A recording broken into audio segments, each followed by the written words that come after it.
Happy darkness. Yeah. Yeah. Uh,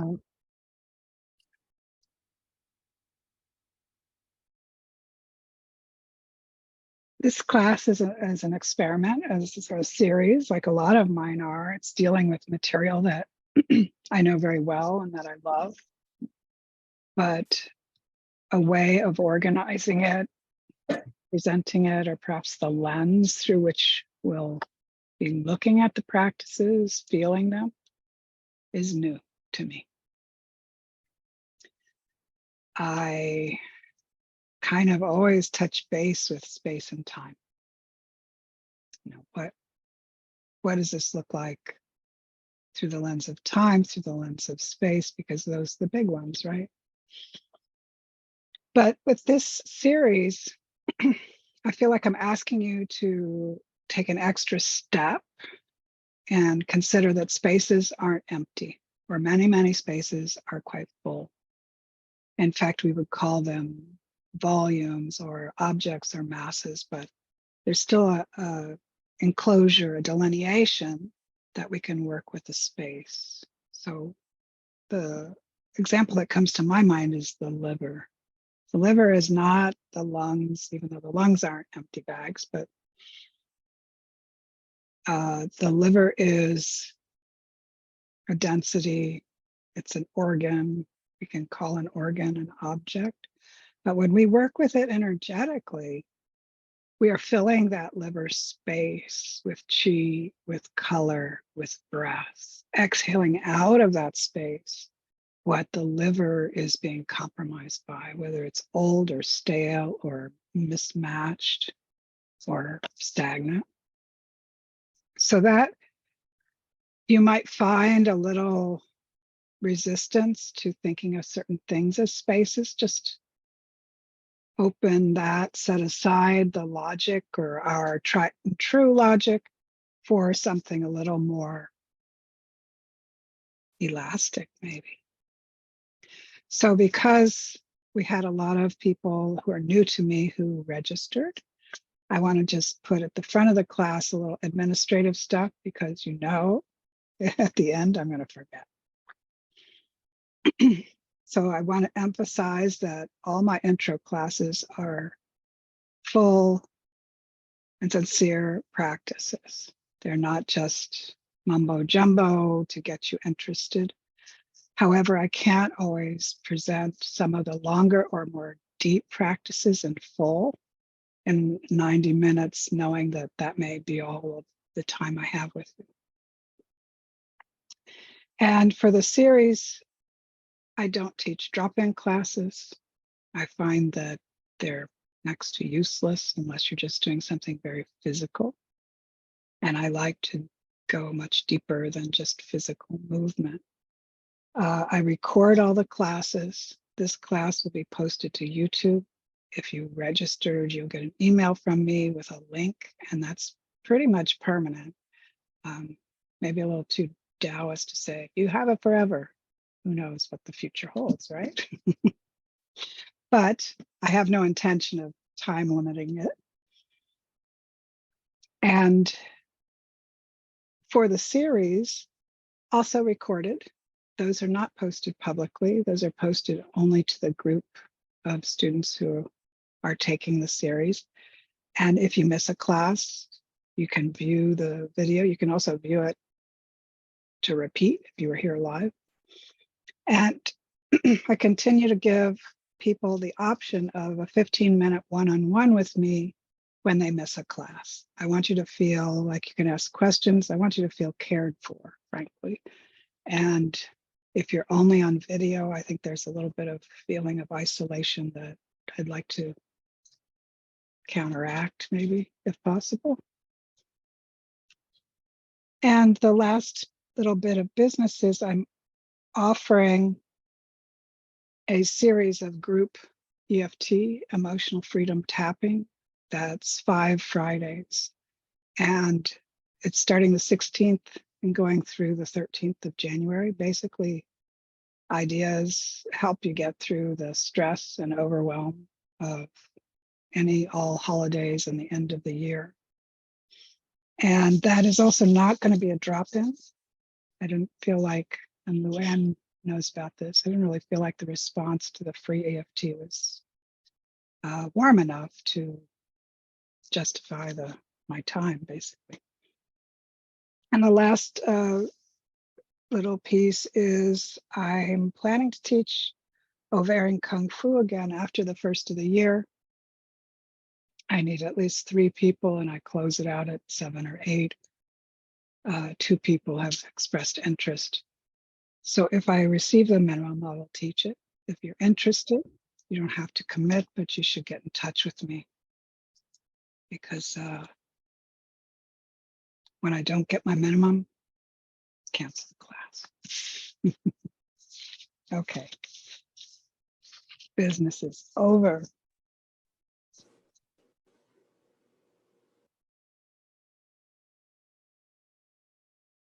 So I really am actually excited, happy, interested about the progression of the series.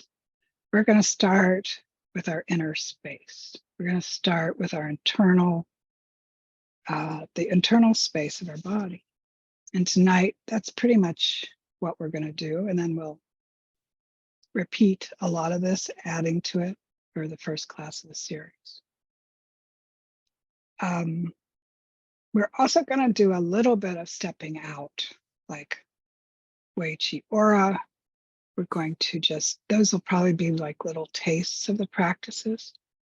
And we're also going to do the Qigong. This time is Kuan Yin Qigong. I think when we last met, I had spoken about doing the mystical warrior Qigong because it was winter. But this idea of space and reaching out across the earth and into the solar system, I think Kuan Yin is such a beautiful example, experience of that with the images that we do with the movement. And as you returning people know, I always have some kind of movement, some kind of Qigong with the mix of other things. So the core practice is microcosmic orbit. And I want to include also the inner smile, but the inner smile is secondary to the orbit. So we'll see. I hope I have time to really teach that in the full form. And I'm going to show you some pictures like I usually do.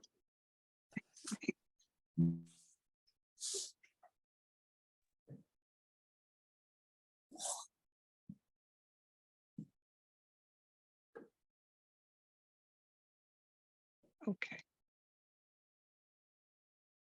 So just some, come on. There you go. I think it becomes a little easier to take that leap into space is not always empty when we really focus on chi, because chi is not, as we know it, material. So when we do a simple dantian or skin breathing, we fill our whole body with that golden light that we're using as a visualization to attract and choreograph chi for ourselves. And our body is being filled with this light.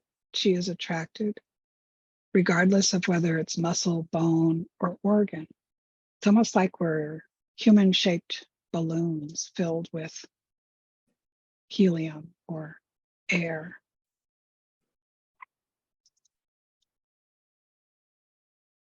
So the definition is distance, area, or volume, 1, 2, or 3 dimensions.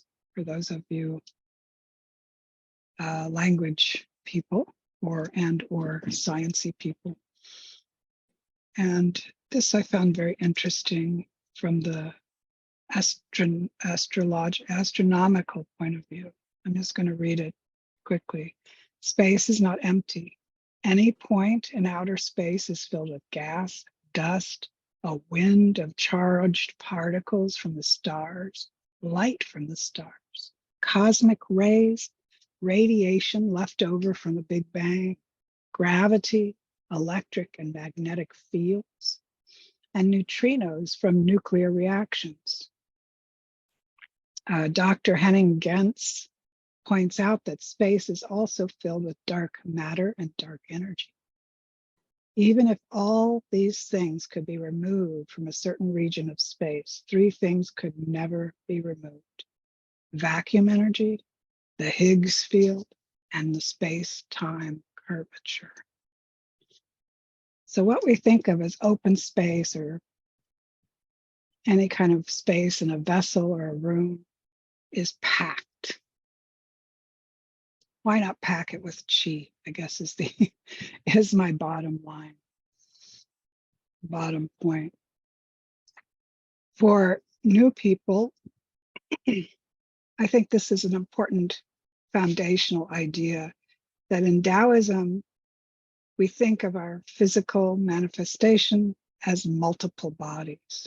And so the physical body is the one that is stuffed full of organs and cells and fluids, but the chi body is not. And the mental emotional body, we could also look at that as a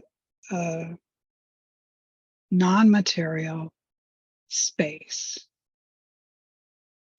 Those are the three that we deal with in most of our practices: the soul and the spirit body.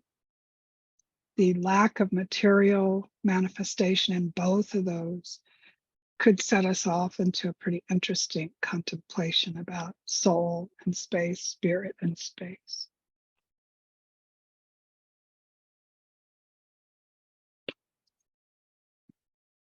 Just some nice pictures of spacey bodies. So this is a depiction by Alex Gray of the energy body. And if you look closely, you'll see all of those meridian lines with the point dots on them. So he was quite accurate in the mapping out. And then we have the chakras, more focused on chakras than the Dantian.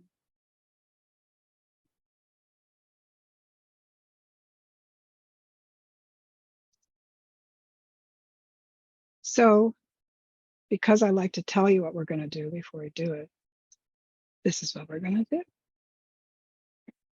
Most of it in the beginning will be breath patterns. Breathing into our body is a direct and powerful way to experience our whole body without any, I want to say, blocks or shapings of our experience by our preconception of, oh, that's my stomach, oh, that's my bone. We breathe into the whole body. And the adage, where the mind goes, chi follows, is, I think, enhanced and multiplied when we add to the mind the breath. So the first and perhaps most important practice is the perineum breathing. If we are a space as a body, we can leak. We can be a little too porous. So we do want to have edges. And the perineum, which is at the bottom of the torso, is the main problem area, problem child. And chi leaks from there if it's not tended to.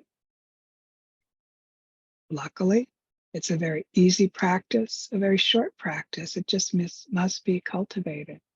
And by that, I mean you just have to do it over time.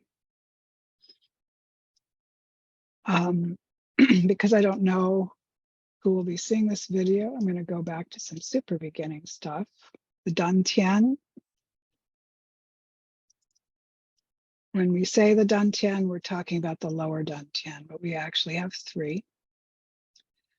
And this lower Dantian can store energy. It can be a crucible or a cauldron to transform energy in very powerful and kind of complex ways.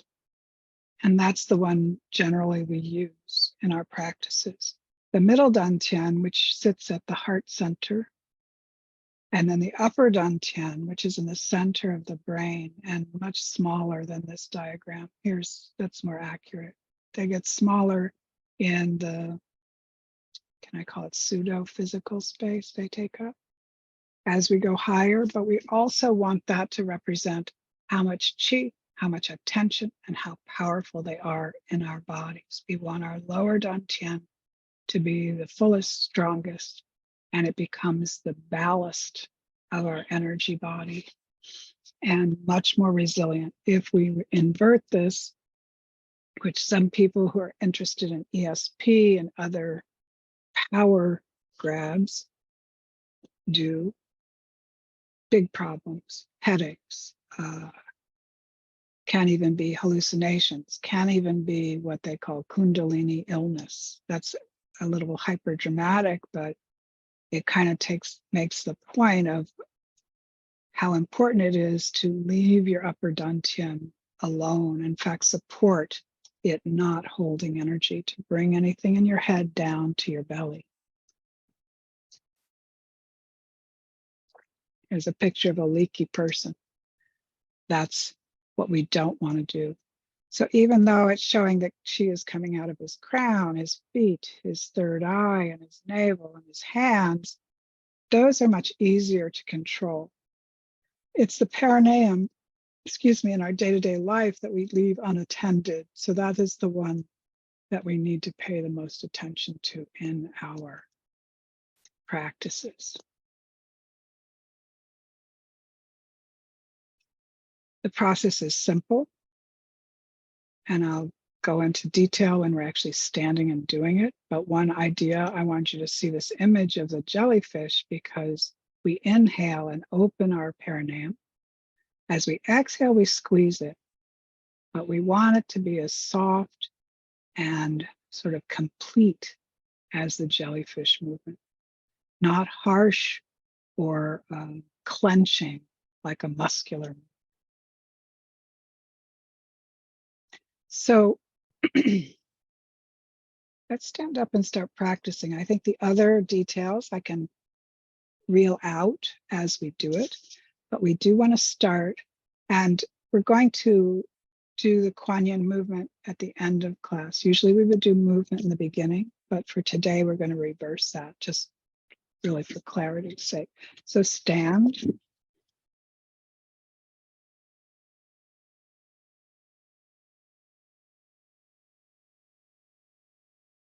Let's see. You can see my head. Good. And stand well. So your feet are under your shoulders or shoulder width apart. Look down and they're parallel. And knees are unlocked. Your hips automatically unlock, but I'd like you to place the ridge of your hand along your sacrum and your tailbone. The other hand on your belly. Take an inhale, and as you exhale, gently curl that tailbone downward so the tip of your tailbone points to the earth. Depending on your physiology, it may already be there or it may be way out back of you. You want to have that extra connection to the earth. Good. Abdomen is gently engaged. Tuck your chin, lengthens the back of your neck, and points your crown toward heavenly yang chi. Last moment is your heart. Inhale into your heart. Exhale, settle it into the center of your body. One more time. Inhale. Exhale.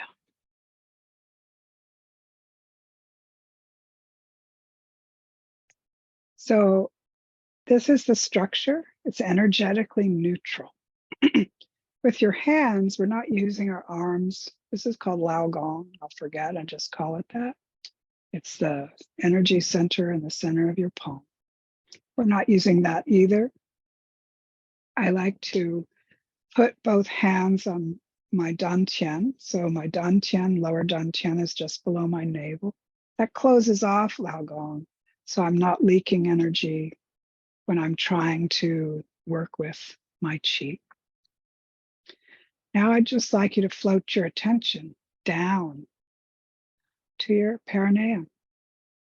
It is that little mound of muscle between your gonads and your anus. It's not something we think about much, so it might take a few tries before we really connect. That's okay. I want you to inhale, and however it feels right, open your perineum. Exhale. Gently, gently squeeze your perineum. 4 more times, however you can. Inhale, open. Exhale, squeeze.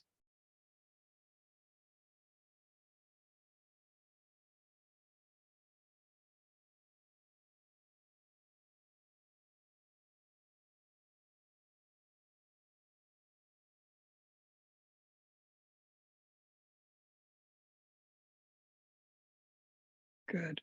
When you've done 5, just rest, let your breath go back to its natural cadence, but your mind stays connected to your perineum. That was your intuition and probably your mental or intellectual mind leading the way. That's why I didn't give you any more instruction. Excuse me. Next, we want the breath to lead. So as you inhale, it opens your perineum. And your exhale, a gentle pressure of the exhale helps your perineum squeeze. Inhale, open.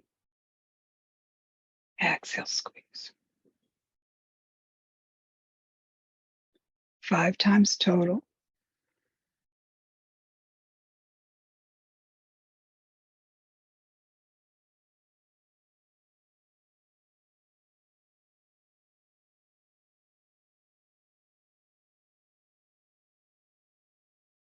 When done, return to natural cadence, but stay with your perineum.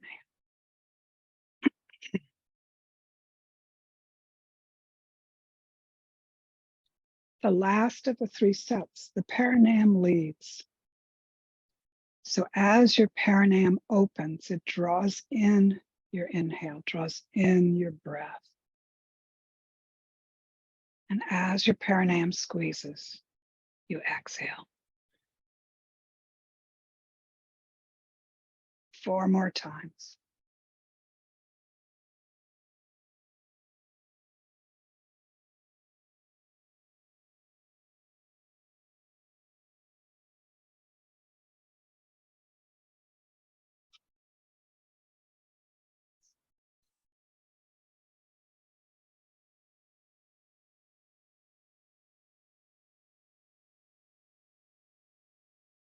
Good.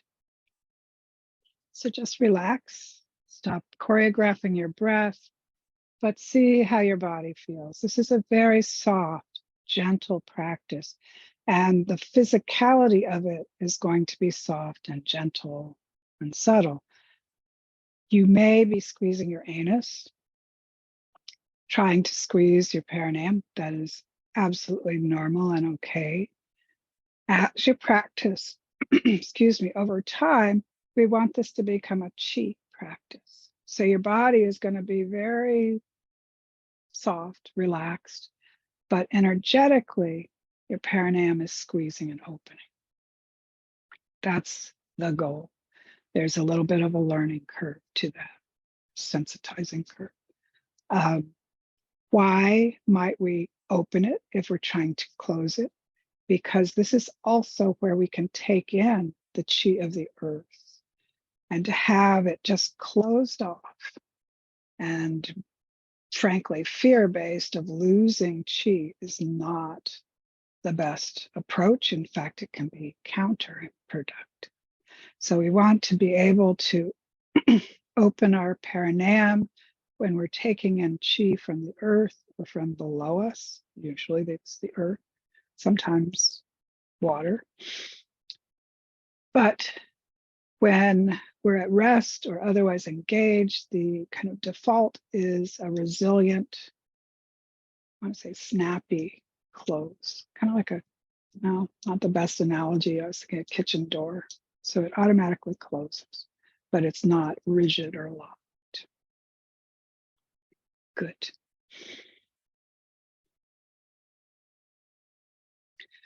So we're going to do skin breathing standing. Skin breathing can be done standing, sitting, lying down. But just for the simplicity of our movement, let's stay standing. Return to your standing well posture. We're going to spend a few breaths in preparation because so often we kind of rush into skin breathing. You're in a chi field. You have pores. Now breathe into them. I would rather you spend time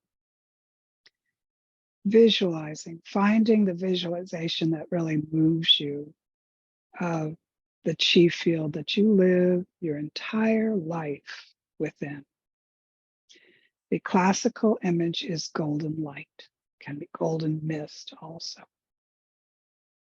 We generally stay away from specific colors because that brings us to elemental energies, and we want this to be kind of elementally neutral, basically. So just stand, eyes closed, and conjure that image and get a little specific. What shade of gold? How intense is it glowing? Is it soft? Is it like sunlight at noon? And know that person to person, this is different. And for you, day to day is different.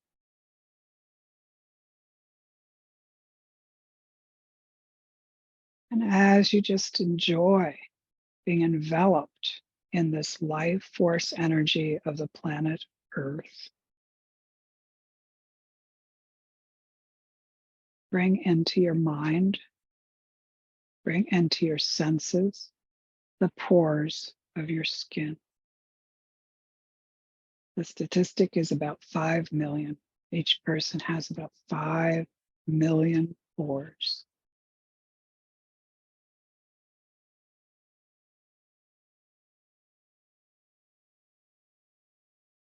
And we'll start simple.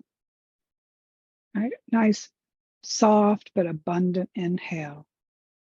And yes, you're going to feel it in your nose and your lungs as you usually do, but I want you to pull that breath in through your pores, pull that golden light in and fill your whole body. See your body space, your interior space glowing. And then just for now, a gentle exhale. Couple of breaths, really enjoying and imprinting that. Inhale through the pores, filling your body, beautiful golden light. And exhale. Couple more at your own cadence.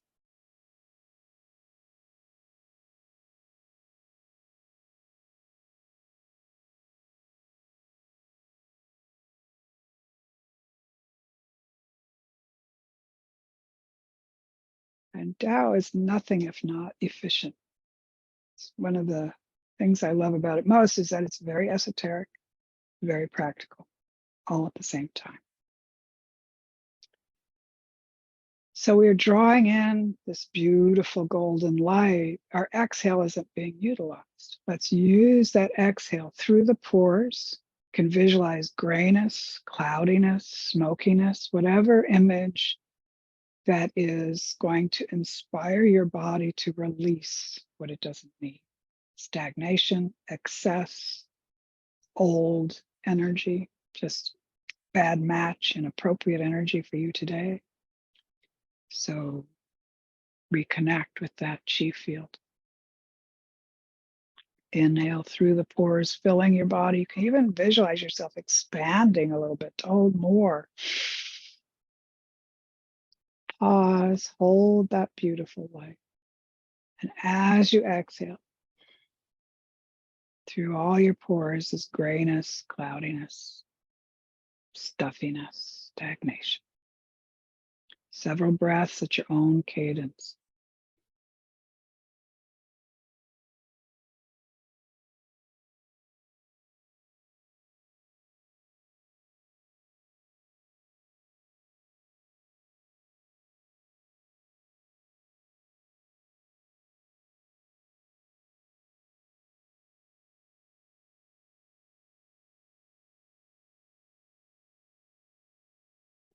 Rest, stay with your body, observe.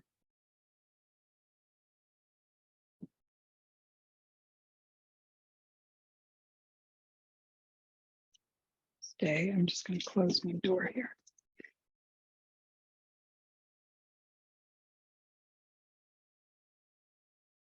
Let's sit down. I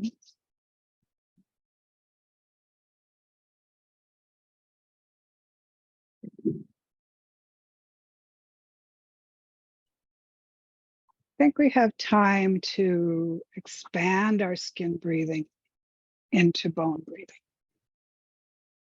So a skin breathing, we're really that balloon person. Whole body shape from the pinky to our head, just filling everything with this chi, life-giving energy. Well, actually, let's do Dantian breathing first. There are several ways you can go from skin breathing. It's like you pull in this energy. What are you going to do with it? Let's be more efficient. Let's be more appreciative in a way, rather than just in and out, in and out. So the first one helps us cultivate a strong connection to our Dantian. It also feeds our Dantian. Remember I said that the lower Dantian is the place where we store energy. That means, energy doesn't have a physical manifestation. So if your space in your belly is this big, you're not limited to this much chi, whatever that much chi would be. You can keep feeding your Dantian, keep feeding it, and you will have this reserve that you can draw on when you're sick, when you're tired, when you might need more than you have in the meridians and the vessels. So first of all, find your Dantian. So your navel is where it is. And then about 2 finger widths down below. That's usually where most people's Dantian is. And you're inside your body. So if the front of my body is here and my spine is here, my Dantian is usually, well, definitely in front of the spine, somewhere in this area. So you can find on Google exact measurements. I like to be a little vague because through practice, you're going to realize where your Dantian is, and it will be much more useful location than measuring and guessing. That's here. We want to be here. So sitting well, similar to standing well. Ideally, you're in a chair so your feet can be on the floor, connecting to the earth, and your tailbone pointed down to the earth also. Your perineum should be closed, but don't fret. Don't spend a lot of your attention closing your perineum. Just if you feel like you're leaking, then give it a little attention. But the main attention is to that beautiful chi field and to those beautiful pores in your skin.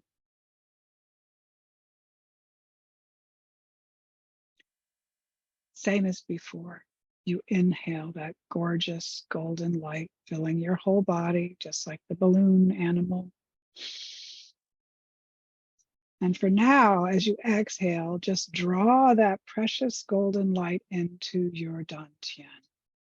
It kind of consolidates, coalesces in your dantian. A couple of breaths like that. Fill and draw in.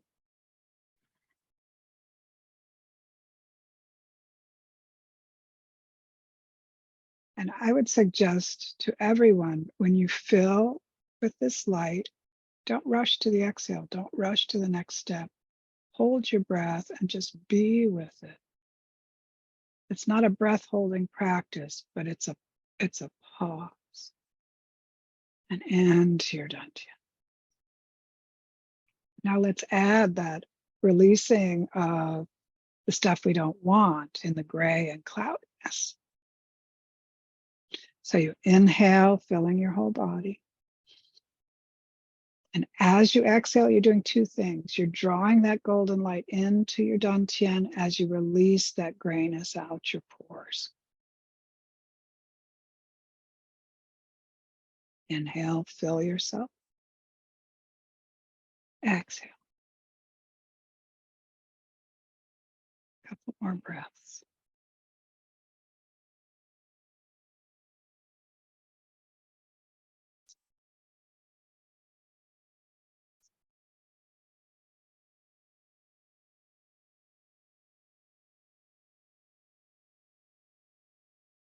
Good. Rest. Observe. Appreciate.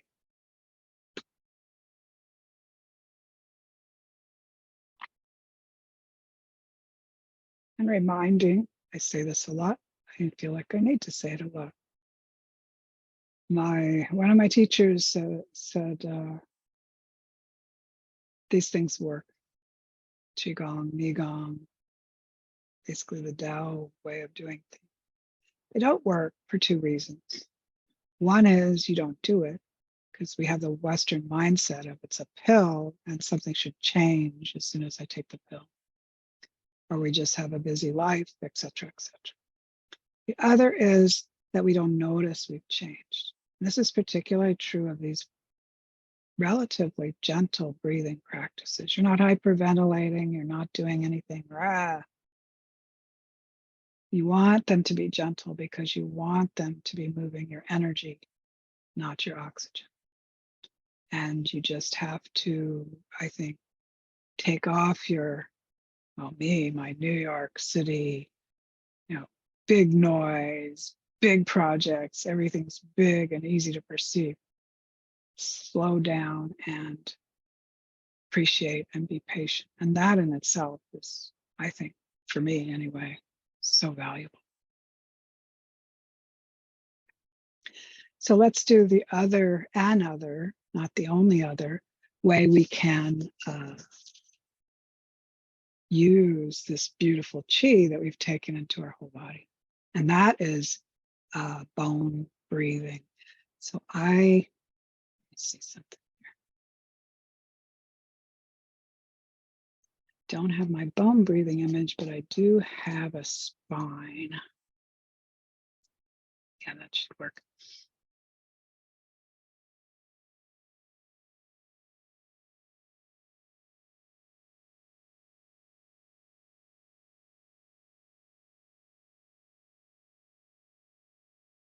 Okay. So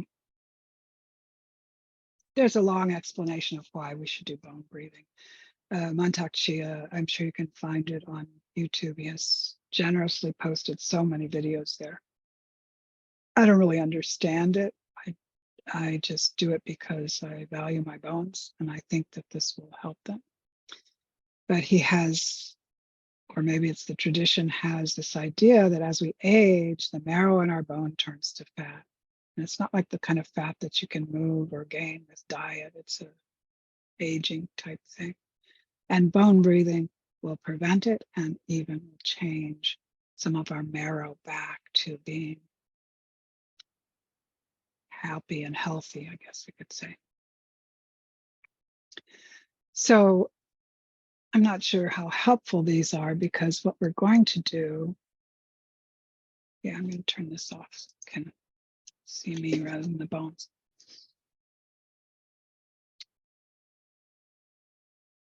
You basically have to encourage your body or teach it to, once we have this golden light, this external chi, because when we breathe it in, we're breathing in external chi. We're not generating or moving our own around. Teach your body to take this just drawn in chi into the bone. And there's a couple of different images and visualizations to do that. The one thing I will tell you, if you want to start doing this tomorrow, is stay with your hands and your feet. There are issues that can arise if you go into the upper spine or the head. Not serious, like insomnia and headaches kind of thing.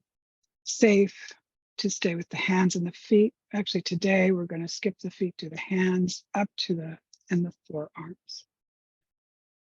Trust that it's not like painting a wall where you don't paint is unpainted. You are teaching your body to do this. So as you practice any Qigong, as you do your Nigong and take in Qi, your bones will invite the energy in. It does take some time to really, I guess, for it to become unconscious and dependent. So if you think about, we'll do the fingers and the thumb. Depending on what you want to do, this can be very small steps and it can take a long time. Like you can do top digits, middle, or not digits, what is that? Joint, middle, bottom, then the hand, then the wrist, then the bones of the forearm. We're going to do, this is, I guess, one of those practices we're just going to sample. We're going to do the whole 8 fingers and 2 thumbs at once. And we'll do the hands, and we'll do the wrists, and then we'll do the forearm. What are we going to do? We're going to visualize. So we've saturated, whether you feel it or not, you've saturated your body with this beautiful atmospheric chi. Visualize openings at the ends of each of your fingers and your thumbs. Mantak Chia says nostrils. I almost have, I do that and I want to laugh because it's so weird. But we're inhaling chi through the ends of our fingers. So it, works. And instead of just like the balloon animal, when we inhale, we want to wrap our bones. And I think of the maypole, those beautiful strips of cloth and the kids running around until they wrap the whole pole in those colorful cloths.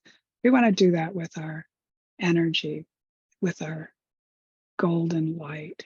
So with the inhale, visualize, and if 10 digits is too much, then reduce it to whatever your attention, however it works for your attention. It's no good to do all 10 if it has no feeling. So inhale and wrap those finger and thumb bones. As you exhale, constrict. So, and my hands are, I'm basically not doing this, but I'm trying to engage and press my finger bones with the muscles of my hands. It's really the tendons of my hands. So that's a lot of talking. Let's try it. And if you are a natural skeptic, you can do one and leave the other hand at rest and then compare. I like to be symmetrical, so I don't do that. Up to you, though. It's very interesting to see the difference in the way your hands feel after. And you can put your hands down, but I find it better to have them kind of undistracted. So sitting well, feet are on the floor. You are not on your tailbone, you're on your sits bones. Shoulders are down, chin is tucked, tongue is on upper palate. And just take a minute and connect with your bones in your hands.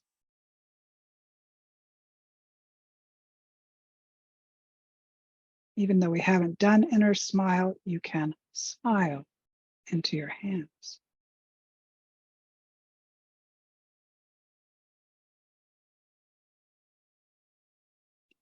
And then conjure those openings, those nostrils at the end of all your fingers and your thumbs.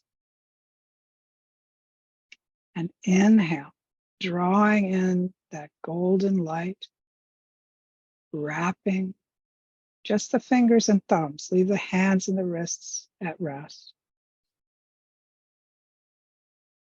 Exhale, press that chi into your bones as you activate your muscles.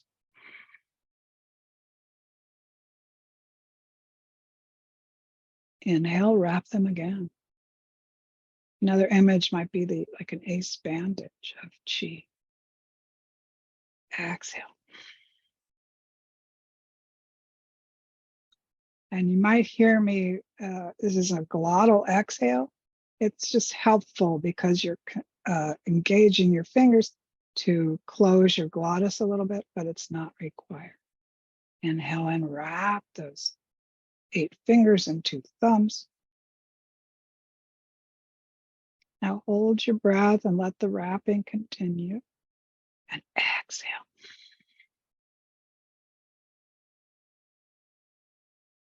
Good. We're through the whole process, we're inhaling through the tips of our fingers. But now we're going to inhale through the tips of our fingers. And yes, we'll be spiraling around our fingers, but we really want to spiral around the bones that make up the palm of our hand. You can hold your breath just gently so you have more time with that visualization. Exhale, compress. Twice more on your own.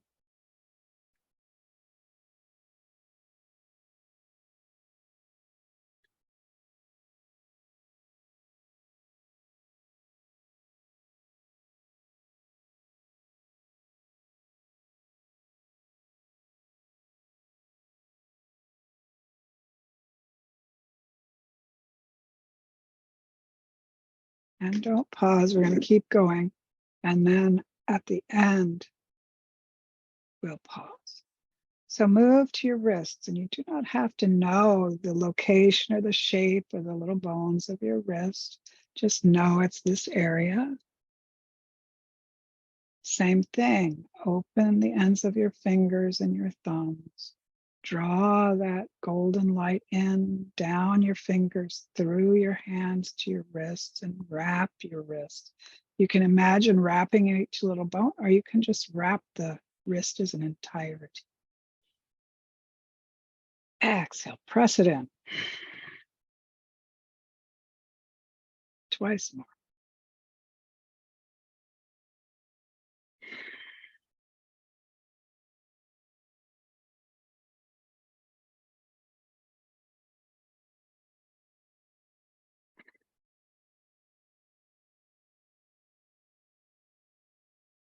And lastly, the 2 bones of the lower arm.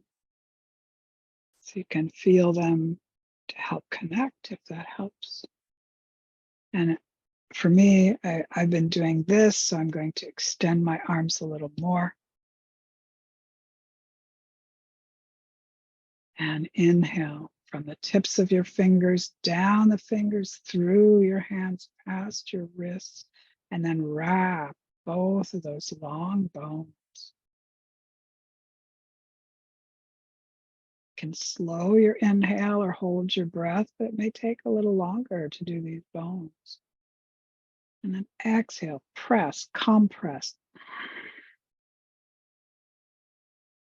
Twice more.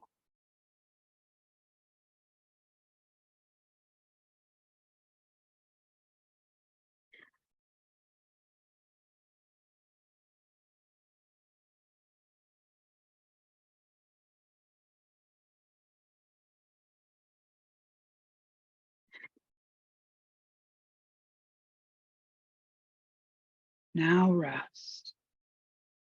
You can touch your hands to the table if your shoulders have become tired, but really, I want you to be with your hands and your arms to see how they are.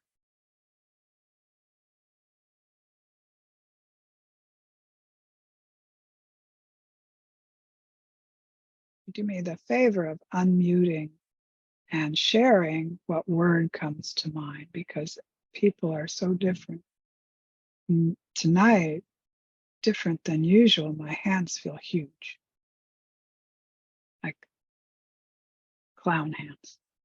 Yes, and heavy for me, very heavy. Yeah. Heavy, yeah. Just one. I just did one, and just the other one is light and floppy, and this one's all charged and heavy. Yeah. Yeah, it's so interesting, isn't it? Mine felt very, what's the word? Like I could feel them vibrating, like Really. rhythmically. I don't know. It's, Yeah, it's fascinating. yeah. Scarlett, you unmuted. Yeah, mine feel like there's no boundaries between them and the air. Kind of Ooh, one. nice. Yeah. So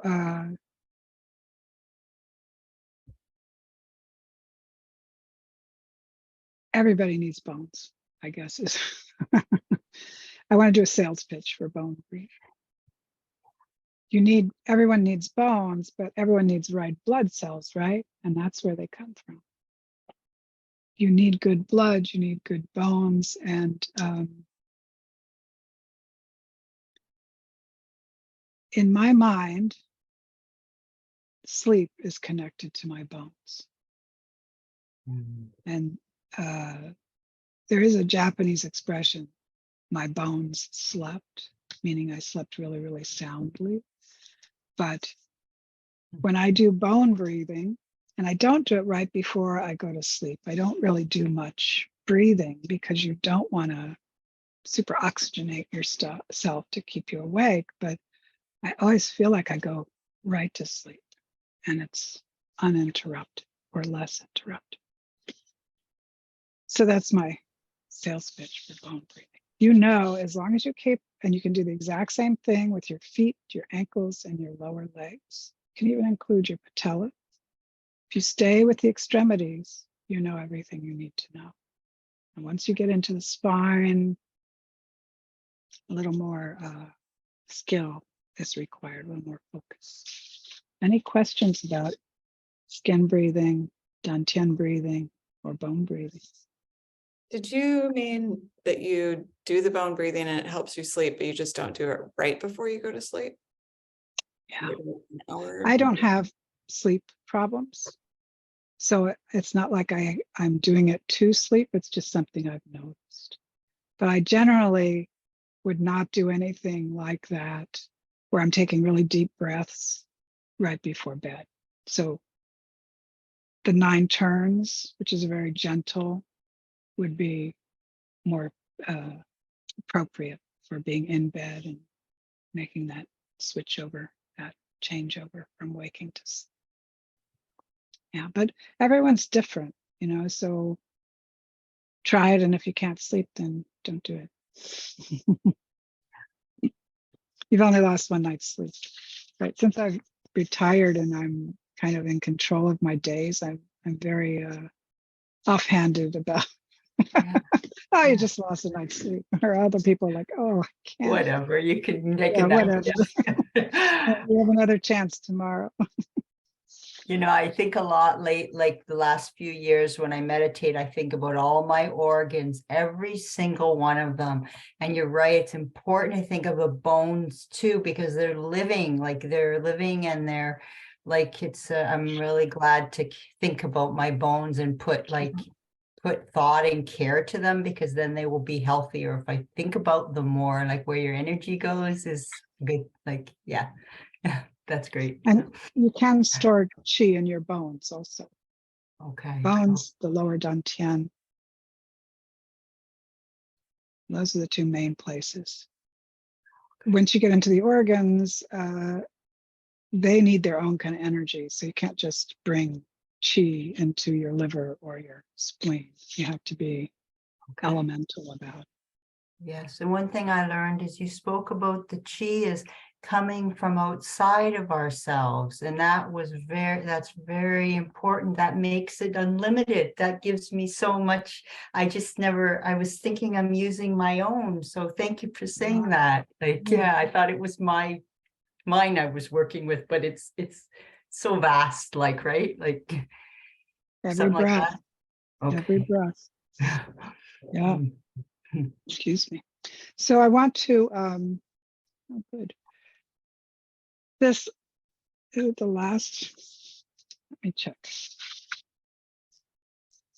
Last breath pattern, or, yeah, takes a bit more. I love this. Very powerful. And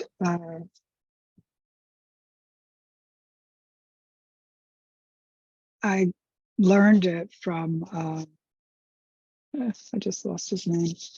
It'll come to me. Who is much more martial than I am these days. But he says that this rooting the breath is how one cultivates the microcosmic orbit. I can't speak to that because I've been doing the microcosmic orbit so long that it's available. But, and this I do want to show you the image for it.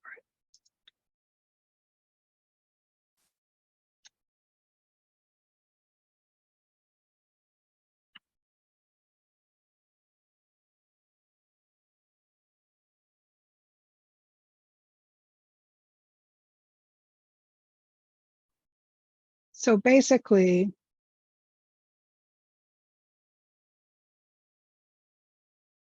you experience the breath as making a shape or a space within your body. And at least in the head and the neck, it's pretty anatomically aligned, but then it departs from that once we move lower. And it's very,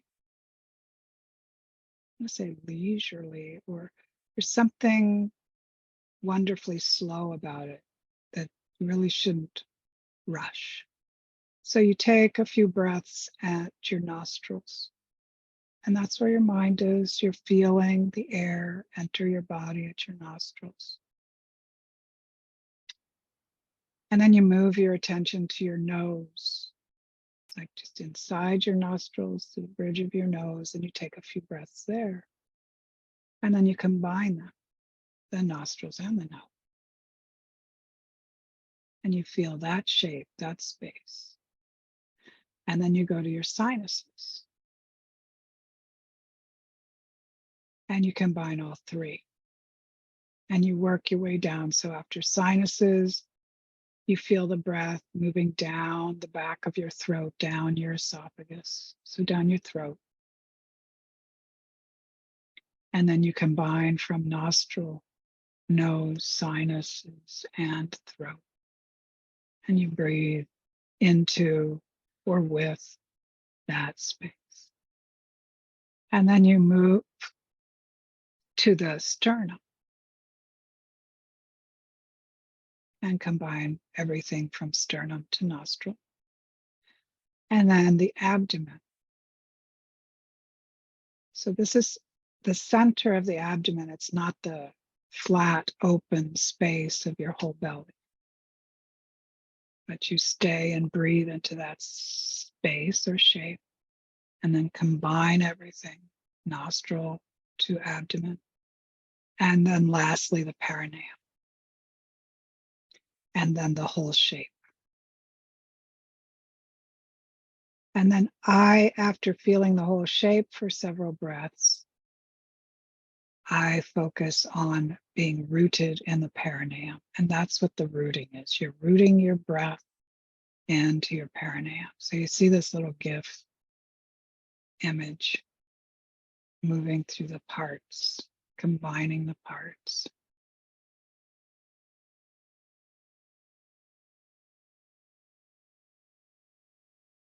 Sternum, abdomen,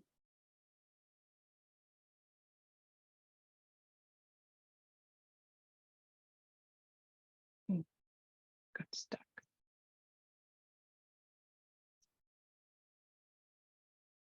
And here's a close-up of the whole shape. So let's do that. And then we're going to do a couple of non-breathing things. Not to hold your breath the rest of the class. No, just kidding. I prefer, you can do this standing. I prefer sitting simply because if we stand for a long time without moving our limbs, lactic acid builds up and you're distracted by the discomfort, and it's not helpful in this case. But do go back to sitting well, find your sits bones. And you can place the palms of your hands down on your thighs or clasp them, but you want to close Lao Gong, close that energy center. And you really should have the soles of your feet on something, the floor. I actually like my chair high, so I have a little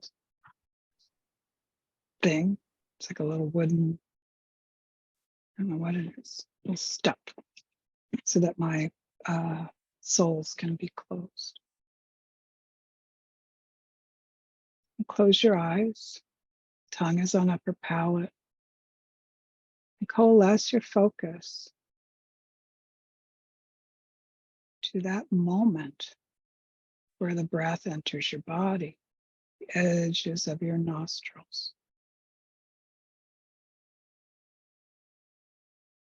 Even though we're focusing on our breath, ideally, we're keeping it as close to our natural cadence as we can.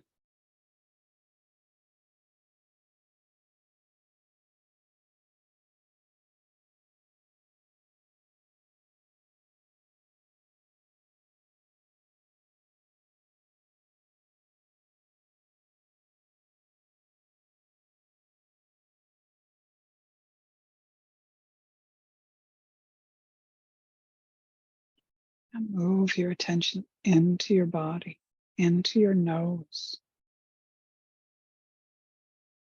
Be with the breath as it travels through your nose.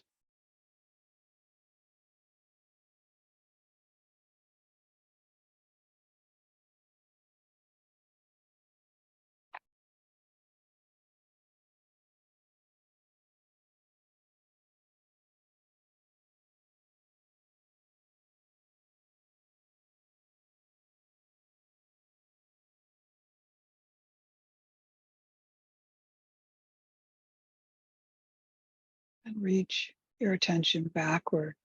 Be with your nostrils and your nose and your breath.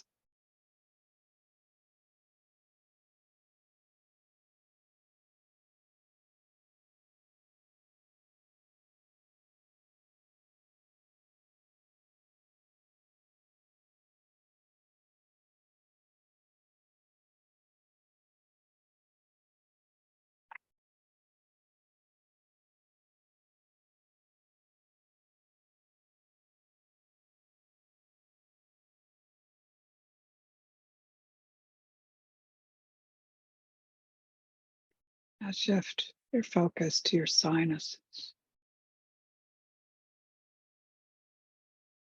Sit with your breath as it moves into through your sinuses.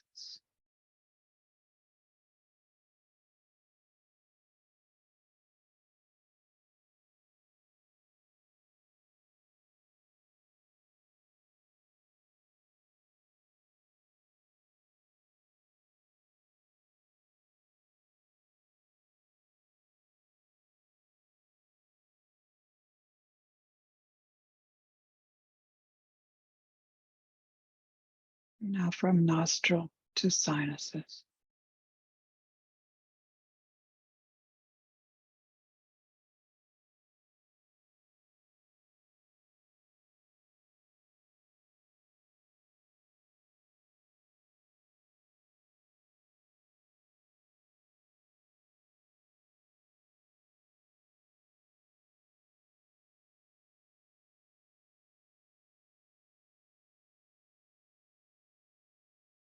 Good. Now your throat. Down your throat.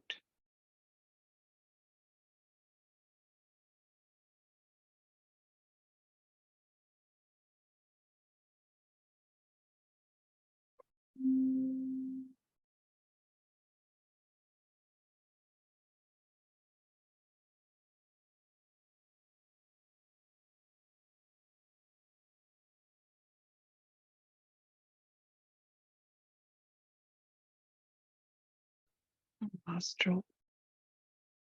Through nose, through sinuses, down your throat.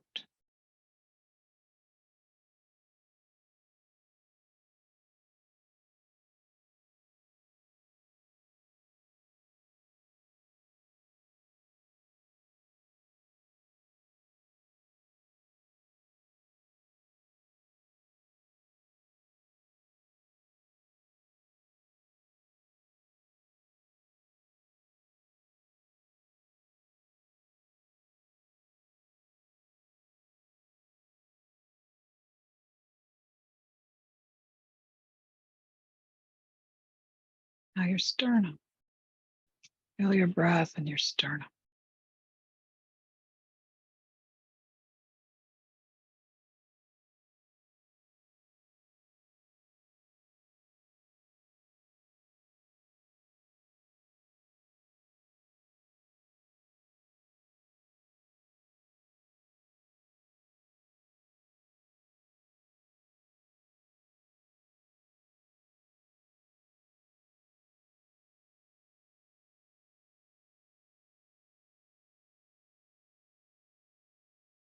The shape thus far, nostril to sternum.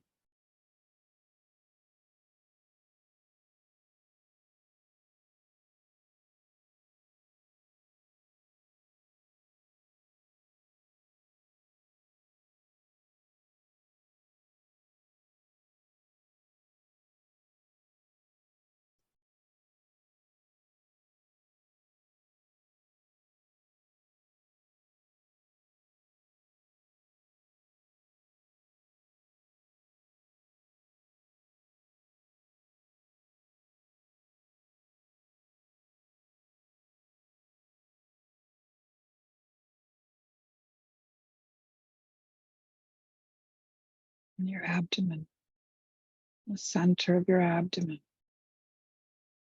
Be with your breath there.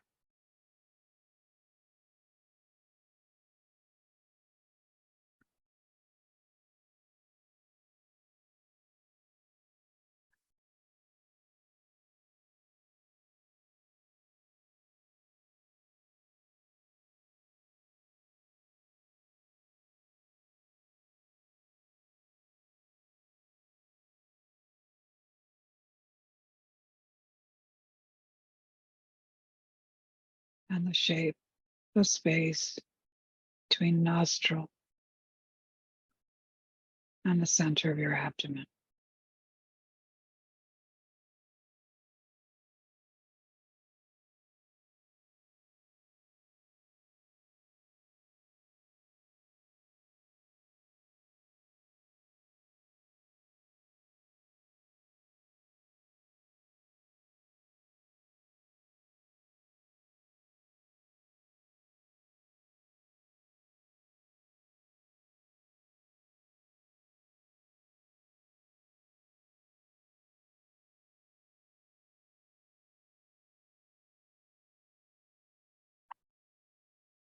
And feel your breath in your perineum.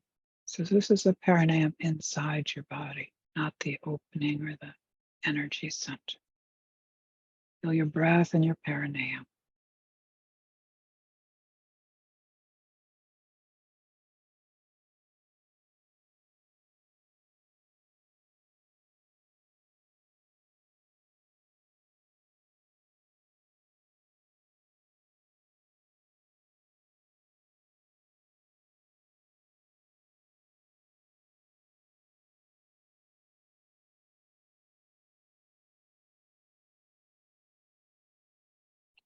And from nostril through your nose and sinuses, down your throat and sternum,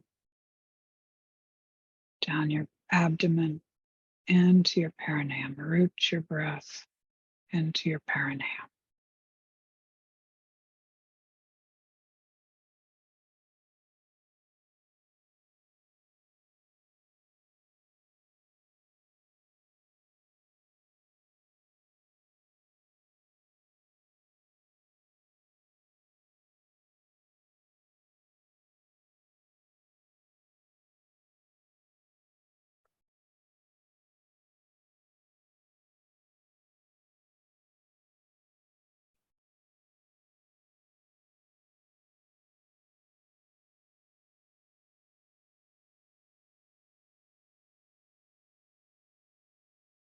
To really sink that rooting in and just stay feeling your breath in your perineum.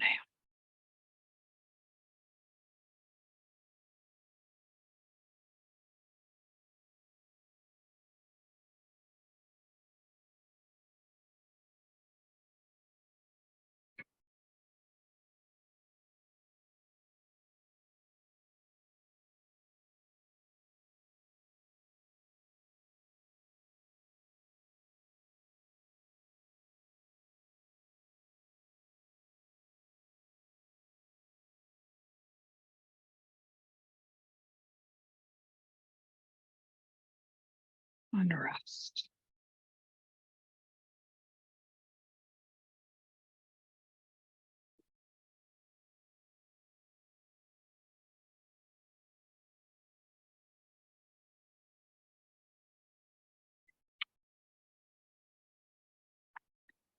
Let your eyes flutter open.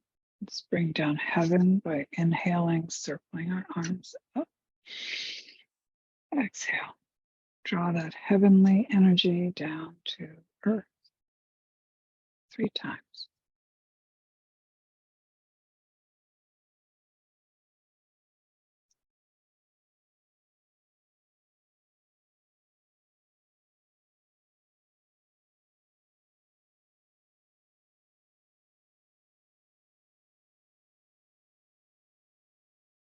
So we do not have enough time to even taste Kuan Yin and do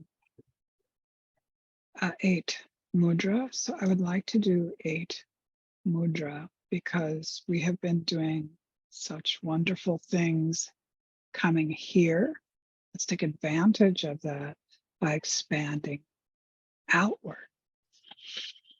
So in the series, we're kind of jumping ahead because we will be doing things within our Wei Qi field and within our room. So kind of local, outside, but local. And then the 8 mudra,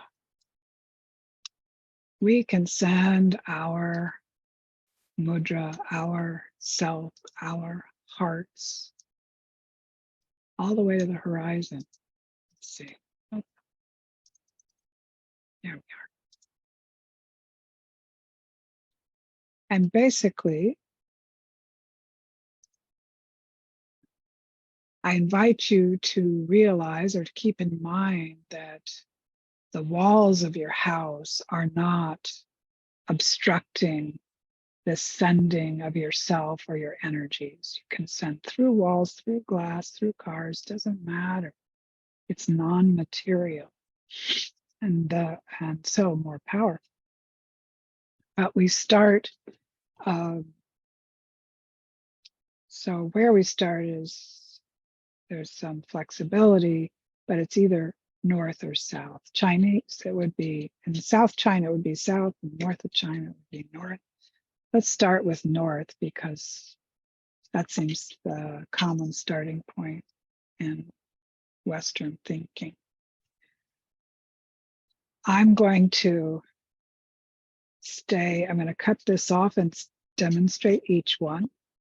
And you have the option of actually pointing yourself in the direction and then kind of turning and looking, or as a practice run through, looking at the screen.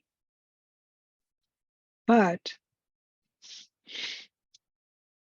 more important, really, than finding true north then being very accurate about where you point is how you do it.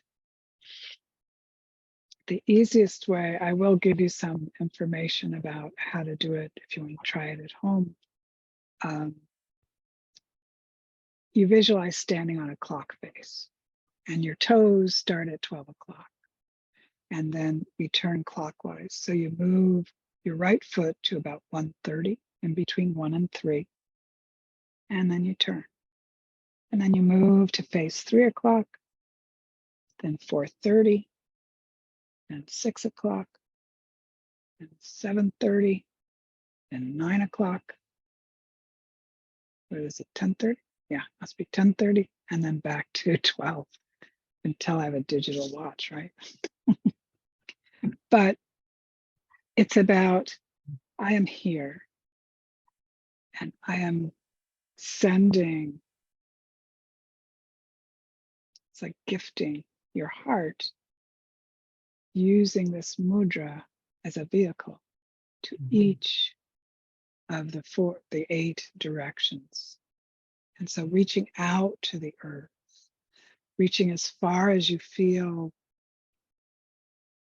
is right for you that day. So say, I'm feeling great. Maybe I'm just going to reach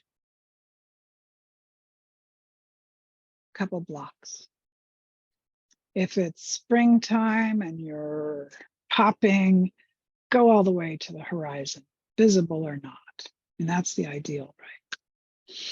But sincere is more important than powerful in this and most things. So let's stand up. And we start with the classical, my feet are all the way together, just like my hands. Connect with your heart, can connect with your dantian, you can connect with your root from nose to perineum, but just be here before you leave or send or expand. And reach toward the north.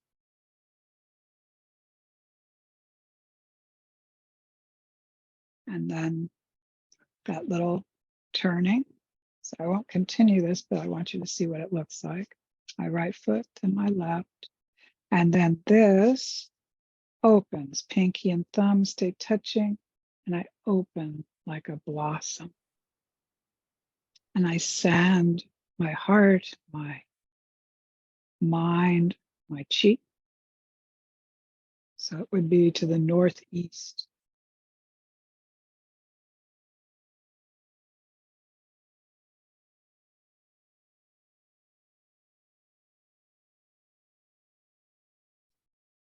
And the mudra changes.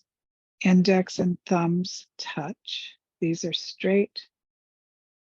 And this is the mudra facing 3 o'clock or east. Sound yourself. Honor the east, we could say.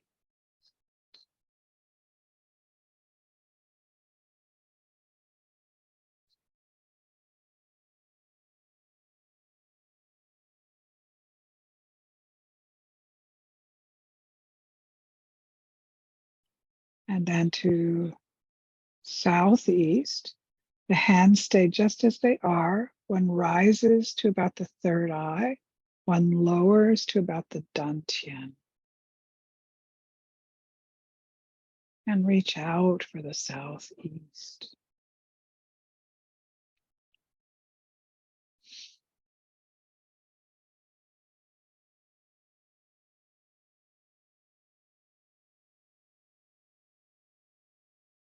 Turning to the south, the lower hand stays just like it is. The upper hand opens, palm forward. And it's not like this, it's open, armpit open, elbow open, heart open. Connect with the south.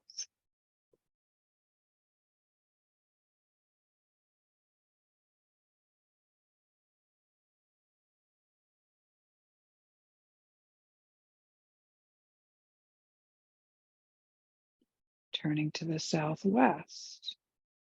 upper hand stays where it is. The lower hand opens and palm is open.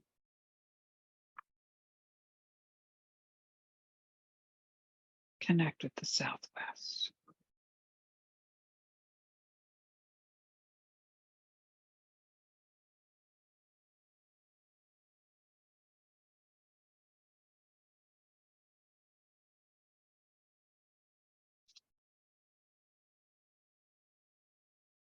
And be 9 o'clock on the clock face to the west. Both hands open, facing forward, heart. Armpits, elbows also open. Connect, reach out, send your energy.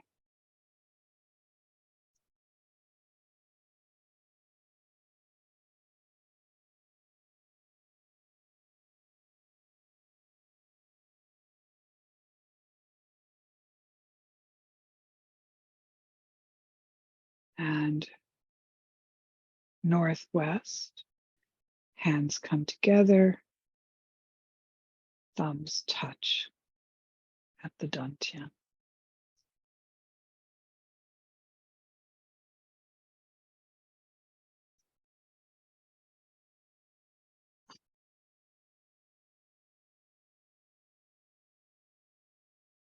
And when we return to 12 o'clock to the north, we thumbs stay, the bottom opens, the fingers open, and then the back of the hands come up to the top of the head and back down to where we started.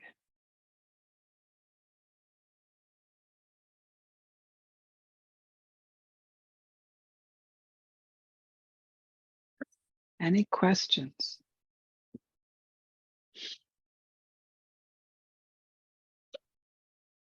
So I will, of course, send the link to the video, but I'm also going to send a link to one or more people demonstrating Kuan Yin Qigong, if you don't remember it or you haven't done it before. And then we will dig into it right from the first class, probably only parts of it. Like we'll do the first 3 movements in the first class and start adding on to it. Sorry, our apartment is so dry.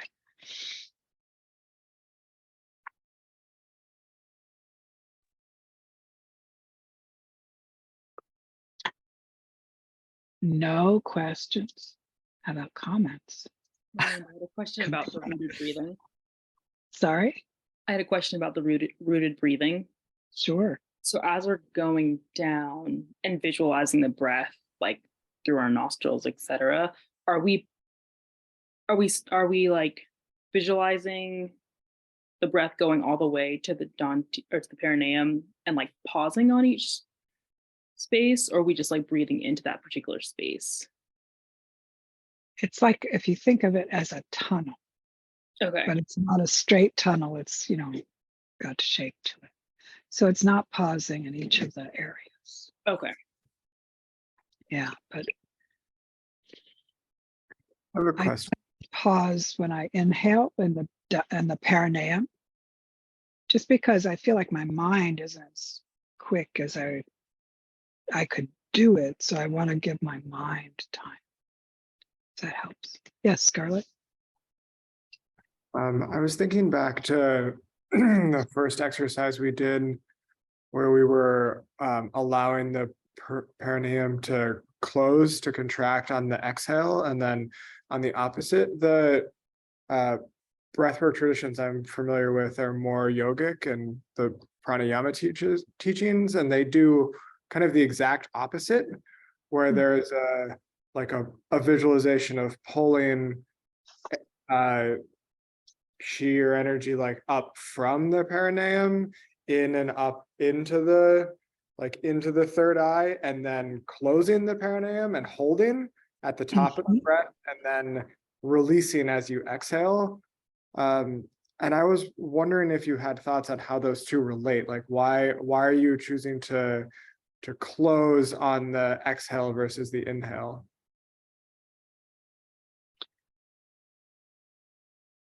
actually you can do it either way. And this is often the case in breath patterns that I've learned in Taoism is you do it. I will get around to answering your question. You do it the way you were told or the way it was handed down for about a month, and then you reverse it to see. But I really think that I know I'm familiar with that breath pattern from pranayama. I just think the uses or what they're trying to do is very different. Yeah. So it's really about the opening and the gentle squeeze of the perineum. The breath helps us get there, but it's about that opening and closing. Whereas in the pranayama, I think it's almost more like more athletic skin breathing where you're pulling in, you're pulling up chi, and it's about this gathering. Is that your sense also, the pranayama? Yeah, that makes sense to me. I mean, I always understood that motion as like a pulling in and then closing the channels and holding and like allowing the energy to circulate. And Mhm. in today, in the way we're doing it, I felt more like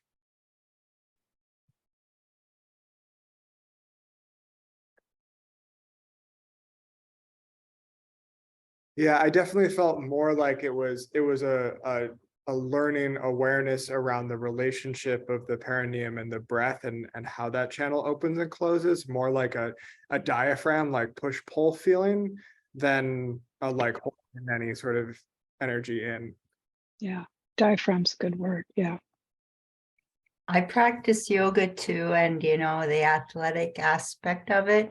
And today I was thinking more about the jellyfish, just that gentle. So that's the sort of bit of a different, like, it's all good too, like it's all good, but it was more like a jellyfish, not like an athlete or something like, yeah, that The sort of just gentler, the very better on that one. Definitely. fluid, like soft and fluid, like, as opposed to my practice that is downward dogs and moving fast. I'm not a jellyfish. I'm not like when I'm doing that, I'm strong and I'm like, it's just different. Yeah. Yeah. I know what you mean, Scarlett. I know exactly I think I know what you mean. Yeah. Yeah. Anybody else want to add anything? Just had a quick question, with the bone breathing, with the skin and the skin breathing. So the skin breathing, we were exhaling grayness, cloudiness on the exhale, but with the bone breathing, it's more like you're packing in, you're not really releasing anything. Yeah. Yeah. Okay. Let me check my memory. Wow. I don't think you exhale any sort of grayness or cloudiness when you're bone breathing. I think you're doing so much already that it would just disempower that. But I would recommend always doing skin breathing with that exhale first. So you release anything that's hanging around that's easily accessible that could be drawn into the bones. I mean, we're getting a little literal here, but yeah, no, actually, every time I've done bone breathing with anybody and in the books, you do skin breathing first. It's kind of a prep. Skin breathing is standalone, but it is often a preparatory practice. And that's also true of Inner Smile, which although, I hope to teach it in full, Inner Smile shows up in front of so many of the other practices that it's yeah. Any other questions? With the bone breathing, so just hands, forearms, feet up and the lower legs, does that also affect all the rest of the bone system? That is my understanding. So in the book, is that reversed? No. If it is, it's bone marrow knee calm. a very much more detailed version of bone breathing, which I've started to do just recently. Yeah, this is basically bone breathing, no tendon, and sexual energy massage and hitting. So the hitting is an augmentation of the bone breathing, which drives that chi into the bones on another level.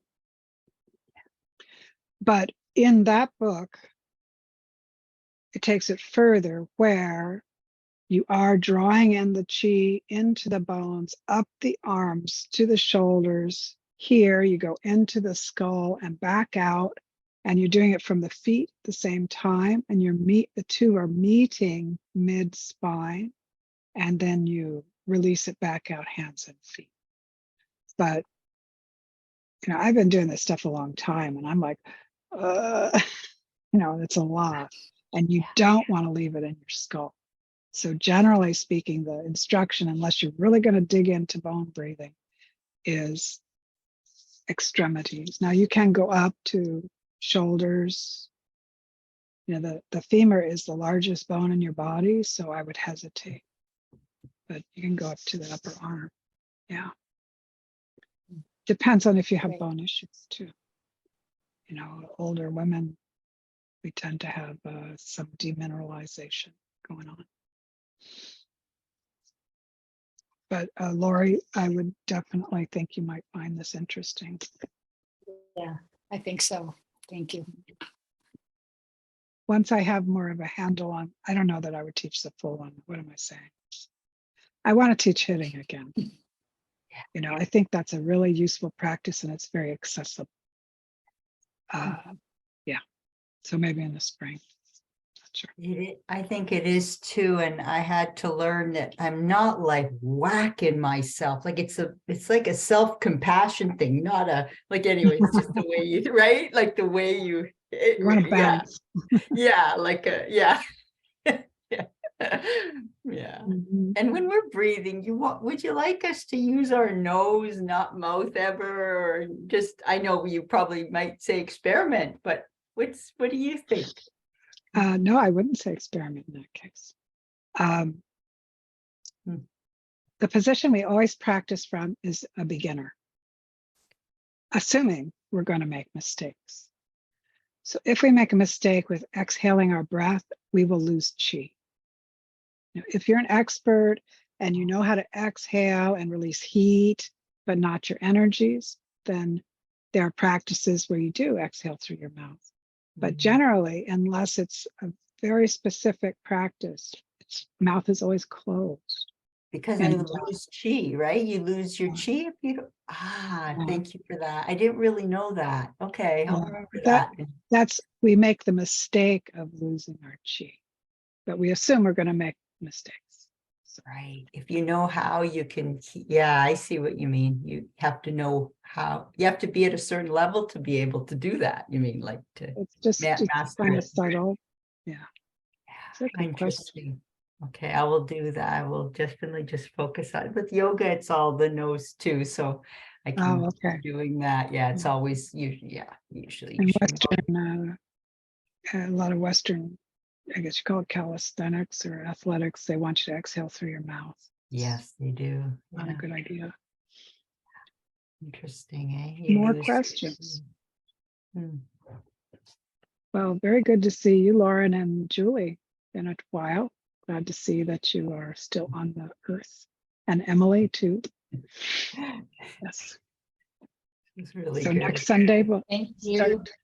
Yeah, next Sunday we'll start the series, and it will be a little more methodical. Hopefully you'll sleep well.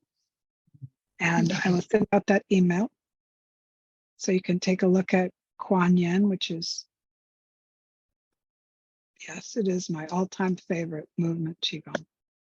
It is so beautiful. And it is, well, I'll tantalize you with this. If you take the imagery from the first to the last, it is living a perfect life. and not 13 movements. And most of us in 7 minutes and 13 movements might be able to do that. Not as much time for mistakes, right? You work towards it anyways, right? Yeah. Oh, Thank you Thank so you. much. Thanks, Miranda. Really nice. You're very welcome. Miranda, Have a thanks, great everybody. weekend.